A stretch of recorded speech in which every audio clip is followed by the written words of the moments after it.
तभी कबीले के कुछ लोग उसके पास आकर उसे उस कबीले के एक लड़की के साथ संबंध बनाने के लिए कहते हैं और साथ ही साथ वो लोग ये भी कहते हैं कि जब ये लड़की तुम्हारे बच्चे की माँ बन जाएगी तब तुम हमारे जहाज से सभी कीमती सामान को लेकर यहाँ से जा सकते हो। लेकिन दास्तान उस औरत के साथ संबंध बनाने से मना कर देता है और वहाँ से जाने लगता है। दोस्तों, ये मूवी पूरे 2 घंटे का है, लेकिन इस मूवी को देखने के बाद मुझे एक बार भी ऐसा नहीं लगा कि यह फिल्म किसी ऑस्कर विनिंग मूवी से कम है, क्योंकि ये मूवी है तो 1995 की, लेकिन इस मूवी की पिक्चर क्वालिटी काफी अच्छी है। तो कहानी की शुरुआत में हम एक पुराने जमाने के आदमी को देखते हैं जो कि डिस्को डांसर की तरह पैंट पहना हुआ था और वो समंदर में ही एक चप्पू से कहीं पर जा रहा था। इसी बीच वो एक बोतल में यूरिन करता है और उसे जब वो एक मशीन में डालता है तभी उस मशीन में से सफेद और मीठा पानी निकलता है, जिसको वो सुबह की चाय की तरह पी जाता है। इसके बाद हम देखते हैं कि वो पानी से गुनगुना करके उस पानी को समंदर के बजाय एक टब में फेंकता है जिसमें पौधा लगा हुआ था। दरअसल इस आदमी का नाम है दास्तान और वो इस समंदर में शौक से नहीं बल्कि मजबूरी में है। अब आप सोच रहे हो कि किस मजबूरी में ये समंदर पर है, तो मैं आपको बता दूं कि ये मूवी 25वीं शताब्दी के ऊपर है, जहाँ पर दुनिया के सभी बर्फ पिघल चुके हैं और समंदर का पानी का लेयर धरती से 25,000 फुट ऊपर आ चुका है, जिस वजह से पूरी दुनिया में मिट्टी का कोई नामो निशान नहीं। और जो लोग इस आपदा से जिंदा बचे हुए हैं वो लोग ऐसे ही नाव और जहाज में समंदर में भटक रहे हैं। उन लोगों को इस बात का भरोसा है कि दुनिया के आखिरी छोर पर कोई न कोई ऐसी जगह है जहाँ पर ठोस मिट्टी है और वहाँ पर इंसान सरवाइव कर पाएगा, इसीलिए वो लोग उस ठोस मिट्टी के तलाश में है। इसी दौरान दास्तान समंदर में कुछ खाने की तलाश में समंदर में कूद जाता है और काफी देर तक मछली ढूंढने के बाद जब उसके हाथ में कुछ भी नहीं लगता और वो जब अपने जहाज के ऊपर आता है तभी वो एक दूसरे नाव को देखकर उसके साथ बात करने की कोशिश करता है। वो कहता है कि समंदर में अगर कोई भी अजनबी एक दूसरे के साथ मिलते हैं तो वो लोग एक दूसरे का सामान अदला बदली करते हैं, लेकिन वो आदमी उसके साथ कोई भी सामान अदला बदली करने से मना कर देता है और कहता है कि मैं भिखारियों के साथ अपनी कीमती सामान को अदला बदली नहीं करता। दरअसल उस आदमी ने दास्तान के जहाज से संतरे चुराया है और इसीलिए वो दास्तान को इग्नोर करके वहाँ से जाने लगता है। लेकिन तभी वहाँ पर 2 समुद्री लुटेरे भी पहुँच जाते हैं, जिसको देखकर वो आदमी दास्तान को वो संतरे दिखाकर अपने बोट को लेकर वहाँ से भागने लगता है। पर दास्तान को जहाज चलाना काफी अच्छी तरीके से आता था, इसीलिए वो अपने जहाज को उस आदमी के पीछे भगाता है और आखिर में उस नाव को बहुत ही बुरी तरीके से तहस नहस करके वहाँ से भाग जाता है। दूसरी तरफ हम उन दोनों लुटेरों को देखते हैं जो कि हाथ में AK-47 लेकर उस आदमी को पकड़ लेता है और उसे जान से मार डालता है। इसके बाद दास्तान अपने जहाज को लेकर समंदर के ऊपर मौजूद एक कबीले के पास जाता है और अपने पास मौजूद कबाड़ी के सामान को उन्हें दिखाता है, लेकिन उस कबीले का सरदार ये सब कुछ खरीदने से मना कर देता है और कहता है कि हमें इन सारे सामानों की कोई भी जरूरत नहीं है। दरअसल ये जगह समंदर का एक स्टेट बैंक है जहाँ पर सभी व्यापारी बिजनेस करने के लिए आते हैं और उन्हें यहाँ पर सामान के बदले में पैसे मिलते हैं। यहाँ पर दास्तान उन्हें अपने पास रखी हुई मिट्टी को दिखाता है और वो लोग अपने टीन पत्ती के दरवाजे को खुल जा सिम कहकर दास्तान के लिए खोल देते हैं। असल में चारों तरफ पानी होने की वजह से मिट्टी की कीमत अभी सोने से भी ज्यादा है और वो लोग उस मिट्टी से अनाज की खेती कर सकते हैं, इसीलिए वो लोग उस मिट्टी की वजन करते हैं और दास्तान को उस मिट्टी के लिए 4 सिक्का देते हैं। लेकिन दास्तान उनसे कहता है कि उसे इस मिट्टी के लिए उन्हें 4 सिक्का नहीं बल्कि 8 सिक्का देना होगा, जिसको सुनने के बाद वो लोग मान जाते हैं। इसके बाद दास्तान उन पैसों को लेकर एक दुकान पर जाता है जो कि सिर्फ नाम का ही दुकान था, क्योंकि उस दुकान में ऐसी कोई भी सामान नहीं थी जिसको दास्तान खरीद सके। इसीलिए दास्तान वहाँ पर पैसे देकर पानी खरीदता है और टमाटर का एक पेड़ खरीदता है, जिसके लिए उसे अपने आधे सिक्के उस दुकानदारिनी को देना पड़ता है जिसका नाम था काविया। अब दास्तान जब अपने सामान को लेकर वहाँ से जा रहा था तभी कबीले के कुछ लोग उसके पास आकर उसे उस कबीले के एक लड़की के साथ संबंध बनाने के लिए कहते हैं और साथ ही साथ वो लोग ये भी कहते हैं कि जब ये लड़की तुम्हारे बच्चे की माँ बन जाएगी तब तुम हमारे जहाज से सभी कीमती सामान को लेकर यहाँ से जा सकते हो। दरअसल वो लोग दास्तान को उस लड़की के साथ संबंध बनाने के लिए इसलिए कह रहे थे क्योंकि दास्तान काफी शक्तिशाली मर्द है और उसका जो बच्चा पैदा होगा वो भी काफी शक्तिशाली होगा। लेकिन दास्तान उस औरत के साथ संबंध बनाने से मना कर देता है और वहाँ से जाने लगता है, जिस वजह से कबीले के लोग सोचते हैं कि शायद दास्तान कोई इंसान नहीं बल्कि एक जलपरा है,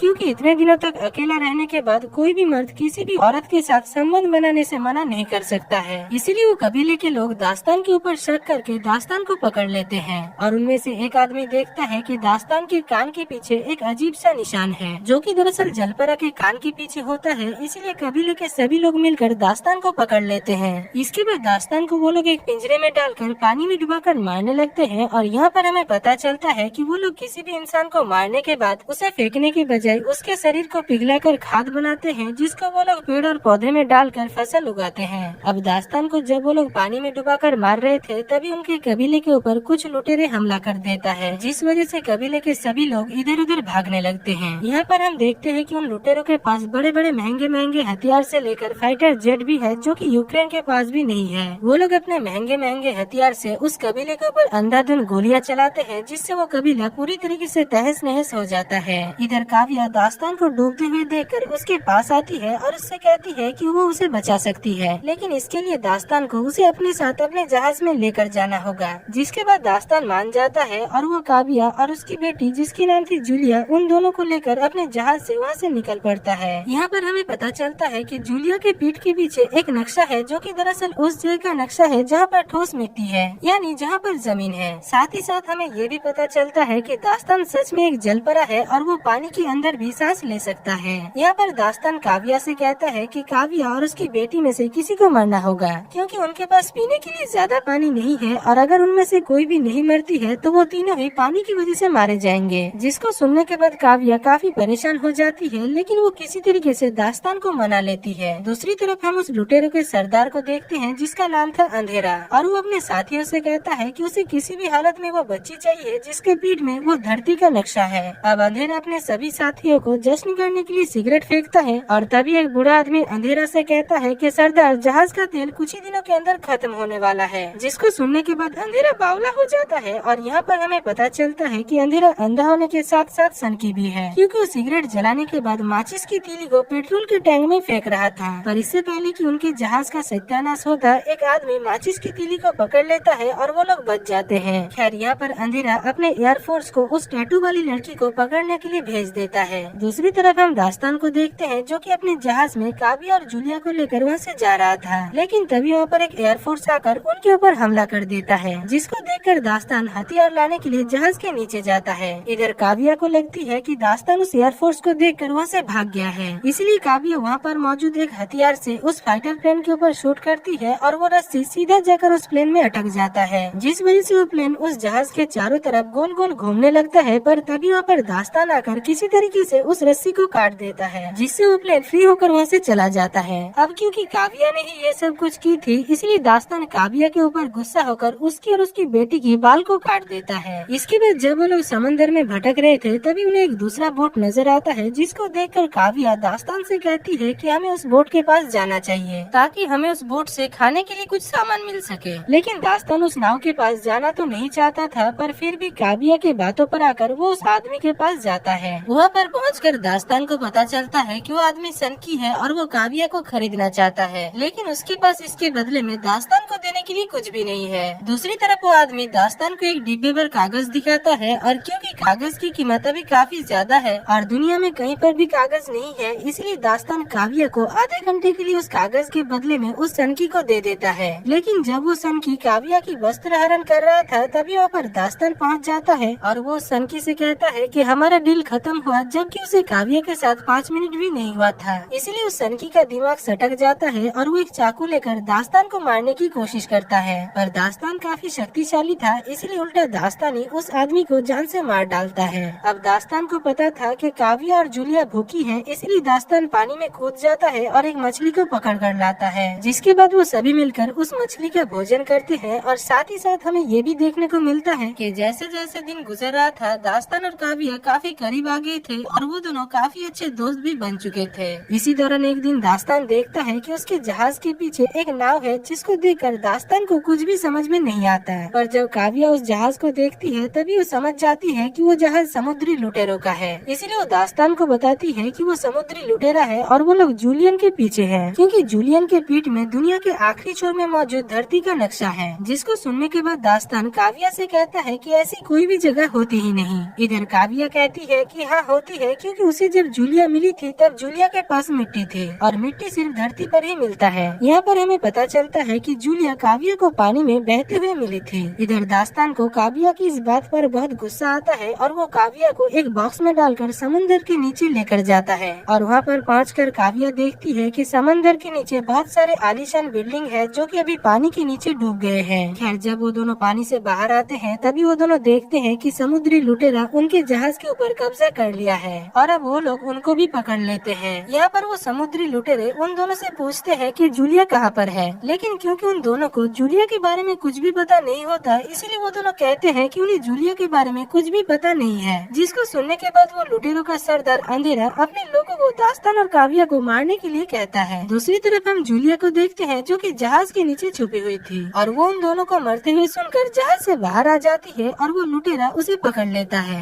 इसके बाद हम देखते हैं कि अंधेरा अपने साथियों को दास्तान और काव्या को मारने के लिए कहता है, लेकिन दास्तान काव्या को लेकर किसी तरीके से पानी में कूद जाता है। अब पानी के अंदर काव्या दास्तान से कहती है कि वो पानी के अंदर सांस नहीं ले सकती है, जिसके बाद दास्तान उसे पानी के अंदर लेकर जाता है और उसे अपने मुंह से सांस देता है। खैर कुछ देर बाद जब वो दोनों पानी से बाहर आते हैं तभी वो दोनों देखते हैं कि वो समुद्री लुटेरे उनके जहाज को पूरी तरीके से तबाह कर दिया है। अब क्योंकि उनके पास और कोई जहाज नहीं था, इसीलिए उन्हें मजबूरी में उस टूटे हुए जहाज के टुकड़े पर ही रहना पड़ता है। इसी बीच वो दोनों एक दूसरे के साथ बात करते हैं और काव्या दास्तान के ऊपर पिघल जाती है, जिस वजह से वो दोनों पानी के ऊपर ही एक दूसरे के साथ संबंध बनाते हैं। इसके बाद दास्तान को पानी के नीचे एक कागज मिलता है जो कि उसे उस सन के आदमी ने दिया था। उसको देखने के बाद दास्तान को पता चल जाता है कि सच में दुनिया के आखिरी छोर में जमीन है जहाँ पर इंसान रह सकते हैं और उस जगह पर जाने का नक्शा और किसी के पास नहीं बल्कि जूलियन के पीठ के पीछे है। इसीलिए दास्तान फैसला करता है कि वो किसी भी हालत में जूलियन को ढूंढ कर ही रहेगा। पर उनके पास जो जहाज था उसकी हालत ऐसी नहीं थी कि वो उस जहाज को लेकर समंदर में कहीं पर जा सके। खैर तभी वहाँ पर एक आदमी उड़ते हुए गुब्बारे में आकर काव्या को नाम से पुकारने लगता है और काव्या जब उस आदमी को देखती है तभी काव्या उस आदमी को पहचान लेती है। दरअसल वो आदमी काव्या के कबीले में ही रहता था, इसलिए वो आदमी काव्या और दास्तान को अपने उड़ते हुए गुब्बारे में बुला लेता है और दास्तान उस गुब्बारे में बैठकर समुद्री लुटेरों को ढूंढने लगता है।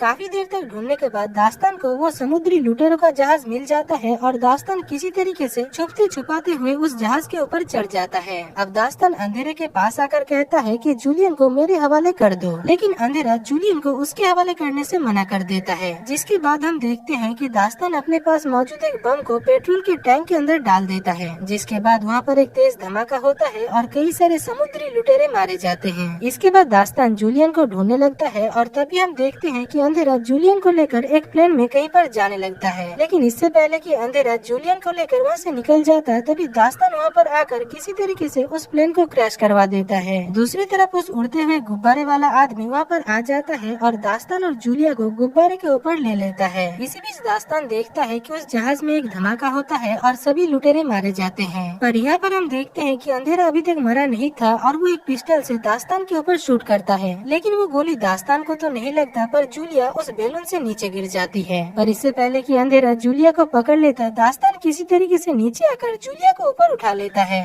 और वो सभी लुटेरे एक दूसरे के साथ टक्कर खाने की वजह से वहाँ पर एक धमाका होता है और वो सभी मारे जाते हैं। अगले सीन में हम देखते हैं कि उस बुढ़े आदमी को नक्शा पढ़ना आता था और वो जूलिया के पीठ के पीछे जो नक्शा था उसे पढ़ लेता है। इसके बाद वो लोग फाइनली उस जगह पर पहुंच जाते हैं जहाँ पर जमीन है। अब जमीन पर पहुंचकर वो लोग काफी खुश होते हैं और उन्हें वहाँ पर एक झोपड़ी देखने को मिलती है, जिसके अंदर घुसते ही उन्हें वहाँ पर 2 कंकाल देखने को मिलती है जो कि दरअसल और किसी की नहीं बल्कि जूलिया के माता पिता के हैं। और यहाँ पर वो टैटू करने वाला हथियार भी है जिसके जरिए उन लोगों ने जूलिया के पीठ में उस धरती का नक्शा बनाया था। खैर इसके बाद दास्तान उन सभी को वहीं पर ही छोड़कर वहाँ से जाने लगता है, क्योंकि दास्तान एक जलपरा है और वो पानी में रहना ही पसंद करता है। और दोस्तों इसी के साथ ही इस खूबसूरत मूवी की कहानी खत्म हो जाती है।